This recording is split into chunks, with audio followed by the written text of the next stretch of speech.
Rieko Ioane shows he's the real deal on the wing for the All Blacks. Rieko Ioane shows who's the real deal on the wing for the All Blacks. Opinion: if a punter at the tab had put $100 on the All Blacks to win last night, he or she would have picked up the $4 payout. When odds are stacked like that, no wonder the test played out like a rugby Twilight Zone, where every expectation is upended, and the only constant is the fact excitement levels were off the scale. It was stunning enough that the All Blacks too often could hardly put an attack together without self-inflicted damage. 4 handling errors in the first 4 minutes from Sonny Bill Williams? Inconceivable. Williams in fact would continue to stumble throughout the whole game, losing far too many battles with ball retention. 3 minutes from halftime, and an All Blacks scrum is so dominant the ball fires back so fast it ricochets off Kieran Reid's foot, and Aaron Smith knocks on, which kills a likely chance of a try. Extraordinary. And it wasn't as if all the spooky stuff was coming from the All Blacks. Bernard Foley, who most of us would have guessed might struggle to win a foot race with a strainer post, suddenly finds after burners and races 20 meters to score. On the other hand, he usually kicks with radar accuracy. Last night he seemed to have the goal posts in the crosshairs, not the gap between them.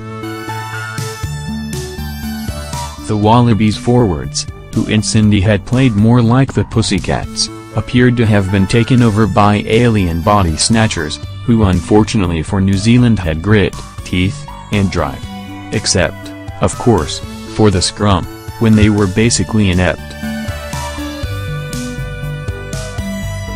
Just why the All Blacks started as sleepily as if they'd had to fly across the Indian Ocean in economy class, and been billeted in a youth hostel next to a motorway exit, will possibly remain a mystery for the ages. Rays of hope for the second spell, and for the rest of the season, came in very different forms. There is now no question that Rieko Ioane is the real deal on the wing. It certainly helps that he has such stunning speed, but the huge add-on he offers is awareness of space and support players. Growing up he wasn't especially big, so at high school, before he sprouted to his current imposing 189 meters, he played mostly in the midfield, and those early skills have never deserted him.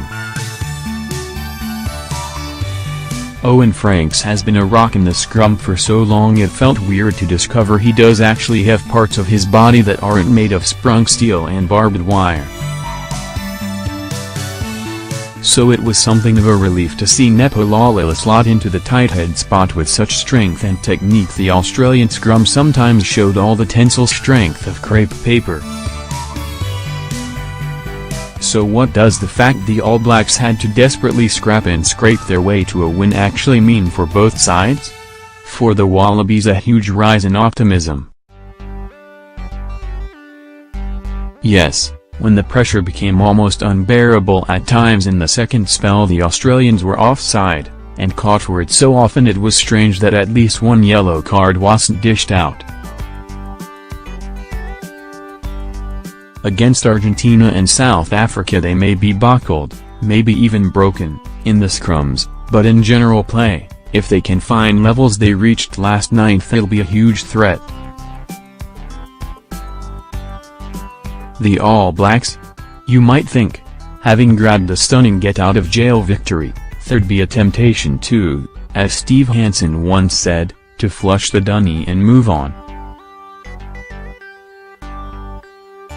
But that's never been the way All Blacks teams operate.